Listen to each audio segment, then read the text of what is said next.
continuation ng ating discussion sa topic na Spartan, ng mga Spartans, no? So, ang mga Spartans ay maituturing na pinakadalubhasa in terms of pakikipaglabanan, no? Or sa larangan ng hukbong militar sa buong mundo during this time. Kaya nga, ang mga Spartans, yung nakita nyo, di ba, malalaki yung mga katawan kasi nga sila ay nahubog, no? Sila ay na-train sa pakikipagdigma, no? And meron silang tinatawag na atake, no? Or tinatawag na formation. Ito ay tinatawag na ang phalanx, no? Ito ay kinabibilangan ng 16 na hanay ng mga mandirigma. Kung saan, after sa first line, yung second line naman. Then after sa second line, yung third line hanggang sa matalo nila ang kanilang mga kalaban. So yan lang ang end, no, ng ating discussion para sa Spartans. No, kung meron kayong mga katanungan, pwede niyong i-comment down below kung ano ang inyong mga katanungan about sa mga Spartans. So bibigyan kayo ng ilang segundo upang magtanong sa ibaba.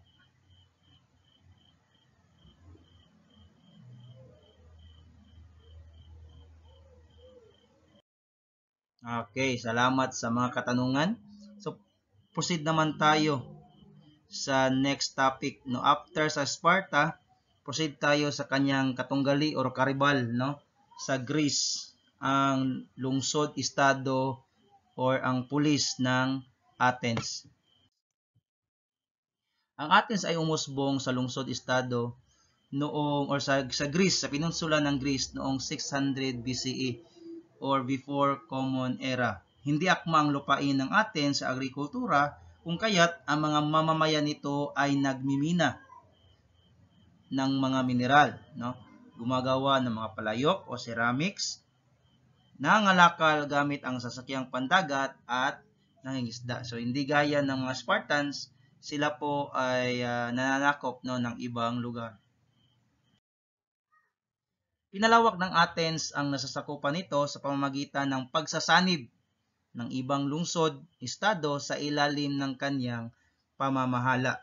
So ang Athens, tinatry niyang makumbinsi yung mga karatig puok niya na sumanib sa kanilang pwersa at sila ang mamumuno sa pinamunuan ng isang tyrant ang Athens simula, no, sinasabing ang tyrant ay nangangahulugan na isang pinuno na nagsusulong ng karapatan ng bawat mamamayan. Subalit, kapag tiningnan nyo sa dictionary, ang tyrant po ay nag-iba, no? Dahil nga, ang mga pinuno unti-unting naging mapaniil at walang habag na pinuno, no? Ito ay nagbago ang meaning. Sa umpisa, ang Athens ay pinangasiwaan ng isang hari na pinili ng asembleya ng lipunan. Ang asembleyang ito ay kinabibilangan ng mga maharlika or mga dugong bughaw, no? At mayayamang mamamayan na may matataas na katungkulan sa pamahalaan. So, ang mga maharlika at mga mayayamang mamamayan ay tinatawag na archon or archon, no? Archon. At mayroon silang malaking impluensya sa pangangasiwa ng lungsod, estado. So yan, no? Ang Athens ay hindi mga sundalo, kundi ito ay pinamumunuan ng isang hari o mga maharlika, hindi gaya ng mga Spartans. Di naglaon, umabuso ang mga ito, yung mga hari, no, mga maharlika, at kinakatigan lamang nila ang patakaran na pumapabor sa interes ng mayayaman habang napapabayaan ang mga ordinaryong mamamayan. So, gaya sa nangyayari sa lipunan, no, yung mga mayayaman lamang ang nabibigyan ng pabor. Subalit yung mga mahihirap ay hindi na nabibigyan ng atensyon, no? Lalo silang naghihirap. So, ang mga Athenian, yung mga normal na Athenian noon ay naghingi sila ng pagbabago.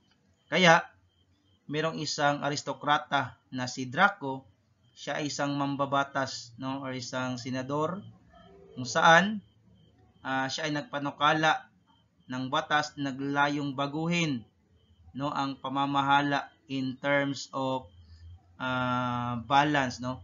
Sa balance, dapat pantay yung pagtingin ng pamahalaan sa mahihirap at mga mayayaman na mga citizen ng Greece.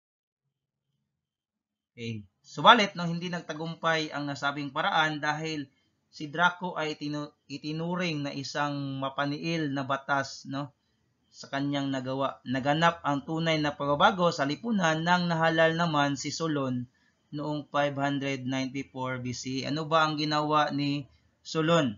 Si Solon ay inalis niya ang pagkakautang ng mga mahihirap. So, although si Solon ay isang mambabatas, no, ang kanyang puso ay nasa mga mahihirap, no? Aside sa pagkakaalis ng utang, at ginawa din niya na tulungan, no, ang mga alipin at binigyang karapatan ang mga ordinaryong mamamayan na lalaki. Ayan. Next naman, no, pagsapit naman ng 546 BCE, isang mamabatas naman, no, ang nakitaan ng kagalingan, no, sa katauhan ni Pisistratos. Ano ba ang ginawa ni Pisistratos? Binigyan niya ng katiyakan ang pamumuhay ng mga ordinaryong mamamayan. So nag-focus siya na palaguin ang mga buhay o ang buhay ng mga ordinaryong mamamayan. Higit nakakaiba ang mga pagbabagong kanyang ipinatupad, kagaya ng pagbibigay ng malawak bukirin, no, sa mga walang sakahan, so mga walang lupa, so binigyan, no, ni Pisistratos. Aside from that, pagpapautang sa mga mamumuhunan, no, at maliliit na mga lakal. Next, pagbibigay ng pagkakataon sa mga taong nagnanais magsilbi sa pamahalaan. Kung nakinig kayo kanina, ang nagsilbi lang is puro yung mga mayayaman. Pero how about yung mga ordinaryong mamamayan? So ito yung ginawang pagbabago ni... Okay, next. Pagdating naman ng 510 BCE nang naluklok si Clisthenes bilang isang pinuno, ano ba ang kanyang ginawa? No? Hinati niya ng 10 distrito ang Athens upang mas madali itong i-manage or mapangasiwaan. So mas dali niyang makontrol, no, ang bawat lupain sa Athens. At meron namang tinawag dito na ostracism, no, sa pamumuno ni Clisthenes, kung saan ito ay patakaran ng pagpapaalis ng isang tao sa kanyang pamayanan, subalit pinapanatili ang kalayaan nito. No, kapag meron kang nagawang hindi maganda sa iyong mga kapwa, no, halimbawa in this case sa Greece, ikaw ay papaalisin sa kanilang lugar. Okay, ito ang mga katanungan na inyong sasagutin at ilagay sa 1/2 crosswise.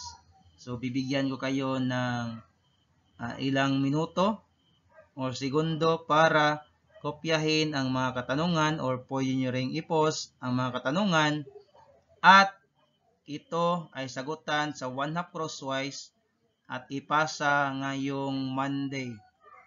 Again, pwede nyong i-pause ang video na ito at kopyahin ang mga katanungan, ilagay sa 1/2 crosswise individual at ipasa ngayong Biyernes. Kung mayroon kayong mga katanungan, please do not hesitate to question, no, sa ibaba ng comment section.